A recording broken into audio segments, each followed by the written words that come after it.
اب وہ باقی حصہ میں آپ کے ہر سوال کا جواب لاؤں گا انشاءاللہ، آپ اطمینان سے سنیے. باقی حصہ قتل دجال وغیرہ کا اب یہاں سے شروع ہوگا. حضرت صلی اللہ علیہ وآلہ وسلم نزول مسیح کی جب بات فرما رہے تھے تو کیا ظاہری طور پر جسمانی طور پر اسی مسیح کی بات کر رہے تھے جو موسیٰ کی امت میں پیدا ہوا تھا، یا اس کی تمثیل کی مثالی طور پر اس کے ظہور کی بات کر رہے تھے؟ جب تک یہ مسئلہ حل نہ ہو ہم اس غور میں آگے نہیں بڑھ سکتے. میں آپ کی توجہ اس طرف مبذول کروانی چاہتا ہوں کہ حضرت صلی اللہ علیہ وآلہ وسلم اس مسیح کی بات نہیں فرما رہے تھے جو پہلی امت میں یعنی موسیٰ کی امت میں پیدا ہوا تھا، بلکہ تمثیلی طور پر اس کا نام عیسیٰ مسیح ابن مریم آنے والے اس مسئلے کو دے رہے تھے جو امت میں پیدا ہونا تھا. اس کا ثبوت کیا ہے؟ اس کا اول یہ ثبوت ہے کہ رسول اللہ صلی اللہ علیہ وآلہ وسلم نے گزرے ہوئے مسیح کا بھی نقشہ دیکھا، اور حدیث بخاری میں اور دوسری حدیثوں میں وہ محفوظ ہے. ان کے بال گھنگریالے تھے، رنگ سرخ تھا، جیسے زت لفظ استعمال ہوا ہے ایسا رنگ تھا. اور ایک اور حدیث میں بخاری میں ذکر ہے کہ حضرت صلی اللہ علیہ وآلہ وسلم نے اس مسیح کو دیکھا جس کے پیچھے پیچھے مسیح الدجال بھی طواف کر رہا تھا، یعنی اس کی دشمنی میں، اس کی طاق میں تھا کہ میں اس کو ہلاک کروں. اس مسیح کا نقشہ کہتے ہیں اس طرح میری آنکھوں کے سامنے ہے جیسے میں دیکھ رہا ہوں سامنے. اس کا نقشہ کیا ہے؟ گندمی رنگ ہے، اور بال سیدھے ہیں اور سیاہ ہیں. جی ہاں، یہ دونوں حدیث جیسے ابھی کوئی نہا کے نکلا ہو اور اس کے بال کے کناروں سے پانی ٹپک رہا ہو. اب بال کی نوکوں سے پانی اسی وقت ٹپکتا ہے جب وہ ساتھ پھیلے ہوئے نیچے اترے ہوئے ہوں. اوپر چڑھے ہوئے اوپر کی طرف گچھا بنے ہوئے بالوں کی نوکوں سے پانی نیچے اترا ہی نہیں کرتا، ٹپکا نہیں کرتا. بس دو حلیے الگ الگ ہیں، ایک آنے والے کا حلیہ ہے، ایک گزرے ہوئے کا حلیہ ہے. اس لیے یہ استنباط کرنا کہ رسول اللہ صلی اللہ علیہ وسلم پرانے مسیح کی بات فرما رہے تھے یہ درست نہیں ہے. آگے جا کر اب میں دجال کے حوالے سے آپ پر مضمون کھولوں گا. وہ جو لفظ آپ نے استعمال کیا ہے وہی اس بات کا گواہ ہے کہ حضرت صلی اللہ علیہ وآلہ وسلم تمثیلی کلام فرما رہے تھے، ظاہری لفظی طور پر اس مسیح کو پرانا مسیح نہیں سمجھ رہے تھے. اس کا ثبوت اس مسیح کی علامتوں میں، جیسا کہ آپ نے فرمایا صرف حکم عدل کی نہیں، ایک دجال کی بھی علامت ہے. اس دجال کے قتل کا بھی ذکر ملتا ہے. تو مرزا غلام احمد صاحب قادیانی نے دعویٰ تو کر دیا کہ میں روحانی طور پر وہی مسیح ہوں، مگر کون سا دجال ہے جس کو قتل کیا، اور وہ دجال آیا بھی ہے کہ نہیں، یہ بحث اٹھے گی تو معاملہ حل ہوگا. اب آپ دیکھیے کہ دجال کی علامتیں رسول اللہ صلی اللہ علیہ وسلم نے کیا بیان فرمائی ہیں. ایک علامت یہ ہے کہ دیو ہیکل ایسا بڑا کہ اس سے بڑے حجم کا انسان کبھی کسی نے نہیں دیکھا. اس کا سر گویا آسمان سے باتیں کر رہا ہوگا، اور کلاؤڈ لائن سے اوپر تک اس کا عروج ہوگا. ایک آنکھ اندھی یعنی دائیں آنکھ، اور بائیں آنکھ ایسی روشن کہ زمین کی پاتال تک کی خبر لائے گی، نیچے تک اترے گی. یہ وجود ہے دجال کا جو دنیا کو بے قابل ہوگا اور ان پر حکومت کرے گا. اس کی مزید علامتیں کیا ہیں جو حدیث میں ملتی ہیں، جب تک آپ ان کی طرف توجہ نہیں فرمائیں گے آپ دجال کو پہچان ہی نہیں سکتے.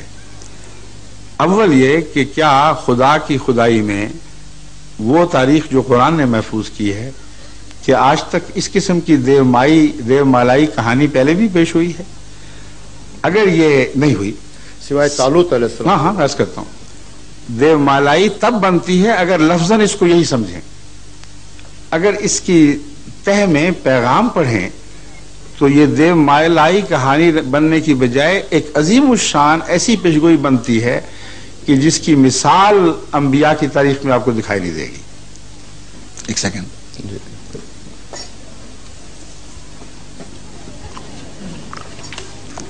آپ نے فرمایا وہ قابض جو ہوگا دنیا پر تو کس طرح قابض ہوگا؟ فرمایا اس کا ایک گدھا ہوگا، اور وہ گدھا بھی عظیم الخلقت ہوگا، اتنا بڑا ہوگا کہ گویا اس کے دو کانوں کے درمیان 70 باہ کا یعنی تقریباً 105 فٹ کا فاصلہ ہے، اور اس کی علامتیں بڑی عجیب بیان فرمائی.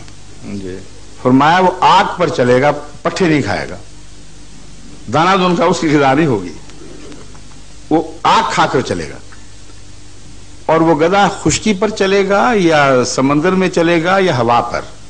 اس کا جواب اس طرح ملتا ہے، آپ فرماتے ہیں کہ اول وہ اتنا تیز رفتار ہوگا کہ مہینوں کا سفر گھنٹوں میں طے کرے گا. نمبر 2، اس میں سواریاں بیٹھیں گی اور چلنے سے پہلے اعلان کیا کرے گا کہ میں چلنے لگا ہوں، آ جاؤ جس نے بیٹھنا ہے.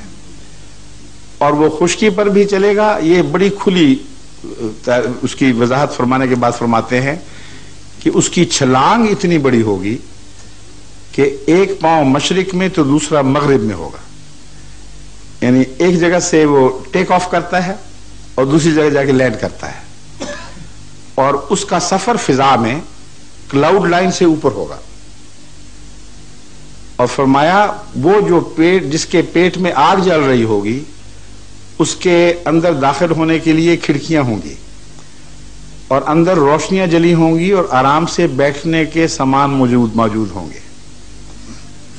پھر فرمایا کہ وہ سمندر پر بھی چلے گا، اور سمندر پر چلنے کی علامت یہ ہے کہ گھٹنوں تک ڈوبے گا، اوپر باقی باڈی اس کے اوپر رہے گی. اور فرمایا کہ وہ کیا کیا کاروبار کرے گا سمندر پر؟ فرمایا دجال کی طرف سے وہ گندم اور غذا کے پہاڑ اٹھا کر چلے گا، ان قوموں کی طرف لے کے جائے گا اس گندم کو جو اس کی تائید کرنے والے لوگ ہیں، دجال کے حمایتی ہیں. جو ان کے حمایتی نہیں ہیں وہ چاہے بھوکے مر جائیں، ان کو یہ فوڈ کی یا گندم کی امداد نہیں پہنچے گی. اب مجھے آپ بتائیے کہ کیا یہ لفظاً پیشگوئی پوری ہو چکی ہے یا تمثیلات کی بات تھی اور آپ کو سمجھ آنے لگ گئی ہے کہ دجال کون ہے اور یہ سواریاں کس کی ہیں؟ فرمائیے. جناب میں معذرت کے ساتھ عرض کروں گا کہ جہاں تک میں نے مشکات شریف کا یا بخاری شریف کا مطالعہ کیا ہے، اس میں دجال کی کیفیت جیسے آپ نے واضح فرمائی ہے یہ میرے علم میں نہیں آئی. البتہ یہ ضرور آئی ہے کہ وہ قوی ہیکل ہوگا، تقریباً 40 روز میں تمام دنیا کا چکر لگا لے گا. اس کی ایک طرف بہشت ہوگا، ایک طرف دوزخ ہوگا، وہ آدمی کو چیرے گا، پھر زندہ کر دے گا، پھر چیرے گا تو نہیں چیر سکے گا. جہاں آپ نے یہ پڑھی تھی نا باتیں، وہیں یہ بھی ہیں، لیکن اس میں نہیں اس وقت بحث بیکار ہے. اب گھر جا کے تسلی سے دجال کے متعلق سب روایات اکٹھی کر لیں. ایک بھی روایت میں بیان نہیں کر رہا جس کی سند نہ ہو. نہیں جناب، میرا عرض میری بات سنیں. اب مجھے پھر موقع دے، میں نے آپ سے وقتی طور پر پوچھا تھا. جی کوئی بات، مائک کا مستقل حوالے نہیں کیا ابھی جناب. قصہ یہ ہے کہ یہ روایات جو دجال کے گدھے کے متعلق ہیں، اسے کہتے ہیں خر الدجال. یہ صرف پروفیسروں کے علم میں نہیں ہے، یہ عامت الناس کے علم میں ہے. خر دجال کا قصہ تو گھر گھر گلی گلی مشہور ہے کہ دجال کا ایک گدھا ہوگا جو آگ کھا کر چلے گا. اس کا انکار کرنا میرے لیے تعجب انگیز ہے، کیونکہ آپ کسی مولوی سے پوچھ لیں وہ خر دجال کے مضمون سے خوب واقف ہے. یہاں تک کہ جب 53 میں جسٹس منیر کی عدالت بیٹھی کہ یہ فیصلہ کرے کہ ظلم کس نے کیا، کیوں کرایا گیا، سیاست تھی، مذہب تھا، کیا تھا، اس کی رپورٹ پڑھیں. اس میں انہوں نے ایک موقع پر ایک شخص سے پوچھا کہ تم بتاؤ خر دجال آیا ہے کہ نہیں. اس نے کہا نہیں ابھی نہیں آیا. اس نے کہا دیکھو اپنے ساتھیوں پر غور کر کے دیکھ لو، ان میں تو نہیں کہیں. اور اس پر خوب تحقیق پڑا اور یہ ریکارڈ ہوئی ہے بات. تو خر دجال تو گلی گلی کا قصہ ہے. آپ تو پروفیسر ہیں، آپ کو علم ہونا چاہیے تھا. آپ نے تو وہ شعر مجھے یاد کرا دیا کہ پتا پتا بوٹا بوٹا حال ہمارا جانے ہے، جانے نہ جانے گل ہی نہ جانے، باغ تو سارا جانے ہے. دیکھیے جناب، میں نے یہ جو روایت ہے یہ عام ہے، اس سے کوئی انکار نہیں کرتا. آج تک کوئی عالم دین ایسا نہیں جس نے میرا یہ جواب سن کر یہ چیلنج کیا ہو کہ دجال کے گدھے کا جو تصور آپ کھینچ رہے ہیں یہ حدیث میں موجود نہیں ہے. میرا مقصد یہ نہیں تھا جناب، میرا مقصد یہ تھا کہ جہاں تک میں نے دو مجموعہ احادیث جو پڑھا ہے بخاری شریف اور مشکات شریف میں، یہ واقعہ اس طریقے سے نہیں. ممکن ہے کوئی اور کتاب ایسی ہو جہاں سے آپ نے مطالعہ فرمائی ہو. نہیں، میں ہر عالم کی بات کر رہا ہوں، مجھے اکیلا نہ آپ کریں یہاں. اس میں میرا تمام مسلمان سنی شیعہ علماء سے اتفاق ہے. وہ سب اس بات پر متفق ہیں کہ جہاں بھی دجال کا ذکر آیا ہے اس کے ساتھ خرے دجال کا ذکر بھی ملتا ہے، اور یہ سب علامتیں پائی جاتی ہیں. جناب اب سنیے، عیسائی دنیا میں جب بھی میں نے یہ بیان کی باتیں، مثلا آسٹریلیا میں ایک موقع پر ایسا پیش آیا کہ ایک عیسائی پادری صاحب نے لوگوں کو انگیخت کرنے کے لیے سوال کروایا کہ دجال کون ہے. وہ کہیں گے، ہم کہیں گے کہ آپ لوگ ہیں، تو ان کو غصہ آئے گا. میں نے کہا دیکھیں، میں آپ کو ابھی بتاتا نہیں کہ دجال کون ہے، میں اس کی علامتیں بتا دیتا ہوں، آپ مجھے بتانا کہ آپ سمجھے ہیں کہ نہیں. جب میں نے یہ حدیث پڑھنی شروع کی تو بیک آواز بول اٹھے کہ ہم سمجھ گئے. یہ سواریاں ہیں جو عیسائی قوموں نے ایجاد کی ہیں، اور ان کے دو پہلو ہیں جو اس حدیث میں بیان ہوئے ہیں. ایک مذہبی پہلو یعنی دائیں آنکھ، اس سے وہ نہیں دیکھ رہے، خدا کا بیٹا بنا رہے ہیں، اور سوچتے بھی نہیں. سائنسیں انہوں نے اتنی غور سے پڑھی، پاتال تک نظر ڈالی کہ انسان اور بندے کا تخلیقی جوڑ تو ہو سکتا ہے، ابوت کا جوڑ نہیں ہو سکتا. اس لیے ایک آنکھ اندھی ہے بالکل، ایک آنکھ روشن ہے، یعنی دنیا کی علم کی آنکھ، جستجو کی آنکھ، حیرت انگیز کرنا میں. اور یہ جو دجال کا گدھا بننا خود ان عظیم کارناموں میں سے ایک ہے. فوڈ ایڈ جو دی جاتی ہے اس کا کوئی تصور بھی اس زمانے میں موجود نہیں تھا. دیکھیے رسول اللہ علیہ وسلم اس گدھے کو ماؤنٹین آف فوڈ لیے ہوئے پھرتا دیکھ رہے ہیں کہ وہ غریب قوموں کی طرف جا رہا ہے، مگر غربت کی وجہ سے نہیں، دجال کی حمایت کی وجہ سے.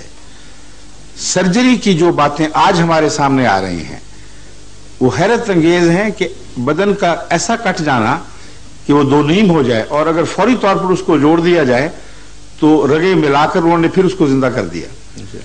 تو یہ ساری آن حضرت صلی اللہ علیہ وسلم کی عظیم شان پیشگوئیاں ہیں، لیکن ظاہر پر محمول کرنے سے یہ مسئلے حل نہیں ہوتے. اس کی کنہ کو سمجھیں تو صداقت رسول اللہ صلی اللہ علیہ وسلم کی تائید میں یہی دجال کی پیشگوئی ایک عظیم پیشگوئی بن جاتی ہے. بس اس دجال سے ٹکر مسیح موعود نے لینی تھی، اور اس ٹکر کا خلاصہ کیا بیان ہوا؟ یکسر الصلیبہ، وہ صلیب کو توڑے گا، وہ یقتل الخنزیرہ، اور وہ سور کو قتل کرے گا. اب سوال یہ ہے کہ جس نے صلیب کو توڑنا تھا اور سور کو قتل کرنا تھا، اگر وہ ظاہری طور پر وہی ہے تو پھر صلیب بھی وہی، نہ سور بھی وہی بنے گا اور صلیب بھی وہی بنے گی ظاہری طور پر. اگر تمثیلی پیغام ہے تو مسیح بھی تمثیلی، صلیب بھی تمثیلی، سور بھی تمثیلی. وہ علماء جو آپ تک اب تک دین پہنچاتے رہے ہیں وہ اس بات پر مصر ہیں کہ یہ پیشگوئیاں ظاہر پر محمول ہوں گی. آج تک اس گدھے کا منہ دیکھ رہے ہیں جو پیدا نہیں ہوا، ظاہری طور پر پیدا ہو چکا ہے مگر باطنی معنوں میں. آج تک وہ اس مسیح کا انتظار کر رہے ہیں جس نے موسیٰ کی امت کا فیض پایا تھا اور دوبارہ ابھی تک نہیں اترا. آن حضرت صلی اللہ علیہ وسلم کی پیشگوئی اگر دجال کے بارے میں حیرت انگیز صفائی سے پوری ہو چکی ہے تو ضرور مسیح کو تلاش کرے، وہ دکھائی دے گا. اس نے صلیب کو کیسے توڑا؟ علماء یہ کہتے ہیں کہ اس نے نہیں توڑا کیونکہ دنیا میں بے شمار صلیبیں موجود ہیں، ارب صلیبیں ہیں. وہ مسیح آئے گا، آپ کہیں گے الحمدللہ یہ اترا، اب ہماری اصلاح فرمائے گا. مسیح کہے گا نہیں، میں نے پہلے صلیب توڑنی ہے. علماء کے نزدیک ساری دنیا کے چکر لگائے گا، ہر عیسائی گھر گرجے کا دورہ کرے گا، صلیبیں توڑ کے پھینکتا چلا جائے گا. انڈسٹریل قومیں ہیں، وہ جتنی توڑے گا اس سے کئی گنا زیادہ بنا سکتے ہیں. لیکن یہ سفر کتنی دیر میں ختم ہوگا؟ جب ہوگا اور امت محمدیہ کہے گی شکر ہے اب ہمارا مسئلہ ہم پر آ گیا، ہمارے پاس آ گیا، مسیح کہے گا نہیں تم نے پڑھا نہیں حدیث میں نے بھی سور مارنے، ساری دنیا کے بیلوں کے چکر لگائے گا، تمام ان کیٹل فارمز کا وزٹ کرے گا جہاں سور بھی پالے جاتے ہیں، اور ان سب کو سوروں کو قتل ختم کر کے پھینک کے تو پھر وہ واپس آئے گا اور مسلمان کہیں گے الحمدللہ اب ہمارا مسئلہ واپس آیا، ہماری اصلاح فرمائے گا۔